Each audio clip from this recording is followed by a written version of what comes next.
This is a typical desktop computer. It has various buttons and ports on the front and back of the computer case. We're going to go over some of the most common ones, which you'll find on most desktop computers. Let's start with the front of the case.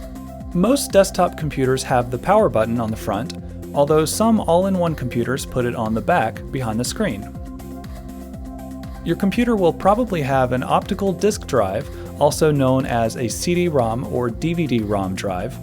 This has either a tray or a slot where you can insert a CD, DVD, or even a Blu-ray disc if it's a newer computer. If you have blank CDR or DVD-R discs, you can write or burn data onto them. For convenience, your computer may have audio ports and USB ports on the front. That makes it easier to plug in your phone, headphones, or USB flash drive. You can also find audio and USB ports on the back of the computer. You'll usually have several USB ports so you can plug in all of the peripherals that you need. The power socket is also found on the back, and this is where you'll connect the power cord. To connect your computer to the internet, you can use an Ethernet cable to connect your Ethernet port to your modem or router. And this port looks a lot like a telephone port, but it's a little bit wider. You'll use your computer's monitor port to connect the monitor. There are many different types of monitor ports. This computer has a VGA port, but your computer may have a different kind, such as DVI or HDMI.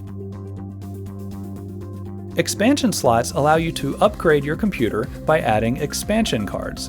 For example, you can add a graphics card to get better gaming performance. Many computers use PS2 ports to connect the mouse and keyboard. The mouse port is usually green and the keyboard port is usually purple. But if you have a USB mouse and keyboard, then you won't need to use these ports. Finally, some computers have a serial port and a parallel port for connecting to older peripherals such as printers. But today, most devices use the USB ports instead. So those are the main types of buttons and ports that you'll find on a desktop computer. Your computer may have the ports in different places, and it may even have a different type of port, but chances are most of these basic parts are there.